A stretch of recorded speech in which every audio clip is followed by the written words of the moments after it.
রাষ্ট্রায়ত্ত সংস্থা একটি স্বর্গীয় ব্যাপার, এটাই সমাজতন্ত্র, এটাই সত্য। বেসরকারি বিনিয়োগ মানেই পুঁজিবাদ ইত্যাদি ভুলভাল জিনিস আমাদের অর্থনীতির অধ্যাপকরা শেখাতেন। আমাদের 80 থেকে 90 দশকের সাংবাদিকদের, এবং সেই সাংবাদিকরা এই ব্যাপার ব্রেনওয়াশ করতেন আমাদের। সমাজতান্ত্রিক অর্থব্যবস্থা যে ব্যর্থ হতে বাধ্য, তার সবচেয়ে বড় প্রমাণ হরিণঘাটা দুগ্ধ প্রকল্প। আমরা যখন ছাত্র, তখন রোজ সকালে লোকজন বোতল নিয়ে লাইনে দাঁড়াতো দুধের জন্য। দাম মাদার ডেয়ারির চেয়ে কম, আমাদের ঘোষপাড়ার থেকেও কম। ঘোষপাড়ার গোয়ালারা দুধে জল মেশাতেন হরিণঘাটার সঙ্গে দামে পাল্লা দেওয়ার জন্য। হরিণঘাটার লাইনে যাদের পরের দিকে দাঁড়াতে হতো, তাদের দুধ কেটে যেত গরমে, কারণ সরকার ফ্রিজ ব্যবহার করতো না। হরিণঘাটা সরকারি কোম্পানি, ফ্রিজের টাকা বাজেটে বরাদ্দ করতেন না অশোক মিত্র, অসীম দাশগুপ্তরা, কারণ তারাও ঘাটতি শূন্য বাজেট তৈরি করে আমাদের টুপি দিতেন যে। ফলে বছরের পর বছর এক সমস্যা, কাউন্টার খোলার 2 ঘন্টা আগে লাইন দিতে হতো। হরিণঘাটা দুগ্ধ প্রকল্প ডক্টর বিধানচন্দ্র রায়কে বাঙালির কাছে নায়ক বানিয়ে দেয়।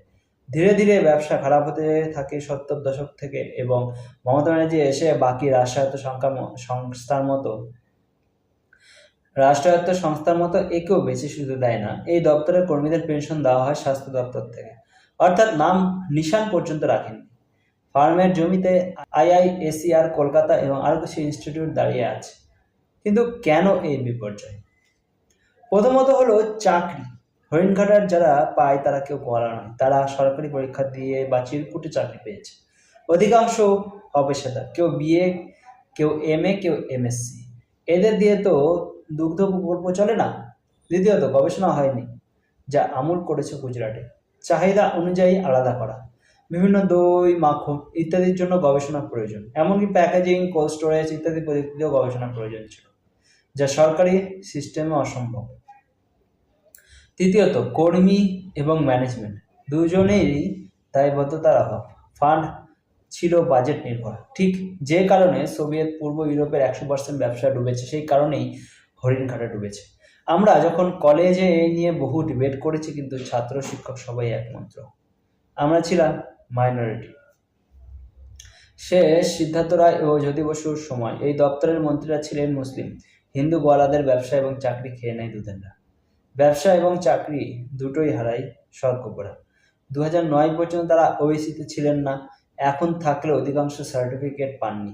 দমদমের প্রাক্তন কংগ্রেস নেতা ভীম ঘোষের ছেলেমেয়েরা লন্ডনে ঠান্ডা ঘরে কাজ করে ইঞ্জিনিয়ারিং MBA পাশ করে, আর আমাদের কয়েক হাজার কোটি টাকার দুগ্ধ প্রকল্প ব্যবসা আজ গুজরাটি বাবরিদের রক্ত ঘামে তৈরি আমূল্যে হাটে। কিন্তু সেই দিন ডক্টর রায় যদি সরকারি প্রকল্পে বিনিয়োগ না করে নেহরু অভিযান মিশ্র অর্থনীতির পালে হাওয়া না দিয়ে বাংলার প্রতিটি শহরের ঘোষপাড়ার মধ্যে একটা সমবায় তৈরি করতেন, আমূলের মতো সেই ব্যবসা আমাদের হাতের বাইরে যেত না।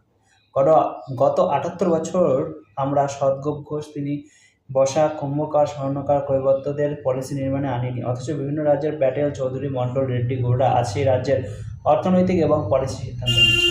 এই ব্যবস্থা না পাল্টালে আমাদের এগিয়ে যাওয়া অসম্ভব। প্রডিউসারদের সম্মান না করে যদি আমরা ট্যাক্সল থেকে টাকা ছাপানোর লোকজনদের হাতে নিজেদের ভবিষ্যতের চাবি তুলে দিই, আমাদের সর্বনাশ নিশ্চিত। শেষে বলি, সেকুলারিজম এবং সোশ্যালিজম শব্দ দুটি 100% অবৈজ্ঞানিক এবং মানব সভ্যতার সবচেয়ে বড় শত্রু, এটা বুঝতে হবে বাঙালিকে। বাবা সাহেবের পবিত্র সংবিধানকে এই দুটি শব্দ যোগ করে অপবিত্র করেন ইন্দিরা গান্ধী। এখনই অপবিত্র শব্দ দুটি ছুঁড়ে ফেলতে হবে সংবিধান থেকে এবং আমাদের মন থেকে।